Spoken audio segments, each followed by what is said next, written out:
Go. Okay.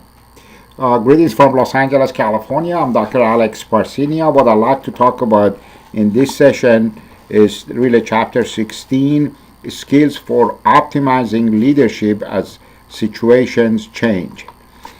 One critical issue with leadership is the fact that leaders need to modify their leadership style based on the situation. In other words, although most leaders tend to have a dominant style as far as being either participative or free rein or more of a dogmatic style or authoritarian style, but some leaders have the capability to change their style based on the situation, and those leaders actually tend to be more effective. Now, for example, how do leaders deal with conflict? Or other words, the other question is conflict always bad? In reality, it's not. Actually, conflict could become a source of creativity in an organization. It all depends on how managers and leaders deal with the conflict in their organization. Because when you have conflict, it could either be destructive, where people cannot get along and they're going to have frictions, or actually it could be quite constructive, the way leaders or managers handle it. In other words, when people have different opinions or strong opinions, it's really the responsibility of leadership to use that as a positive force. So conflict by its nature is actually not bad, and it could be quite positive in companies. Now, also, I'd like to point your attention to there is a model, figure 16.2, which is a very interesting model.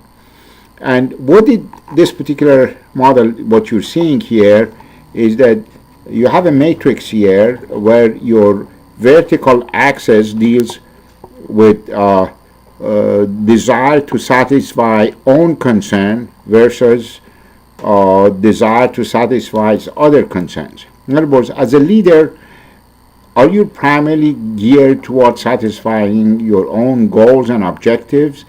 And you know, one big issue with leadership is also power and ego.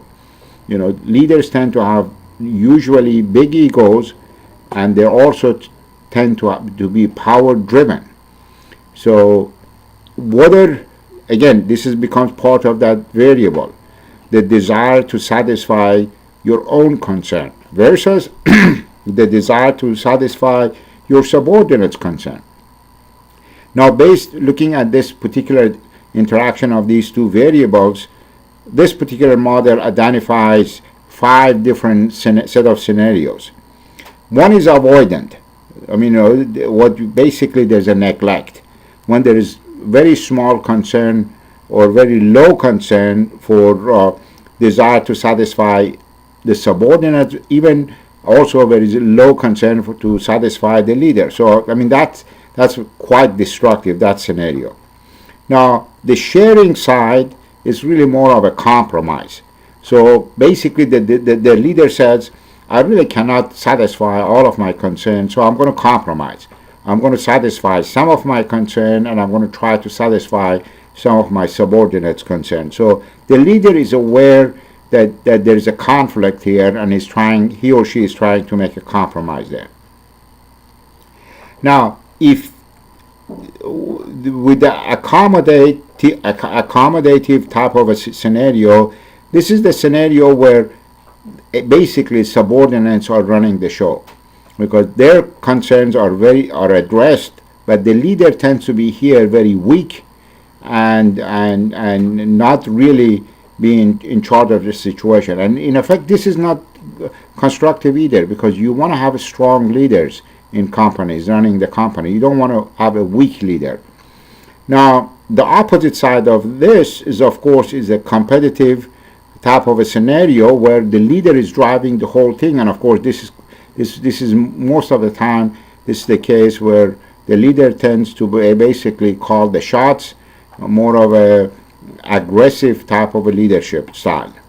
Now, the best scenario actually, and sometimes this could be really more of a goal rather than being able to achieve it all the time, where you really it's a more of a integration and collaborative type of a scenario, where basically you try to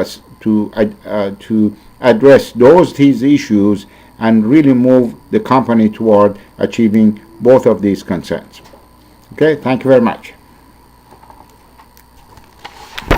These are about like 10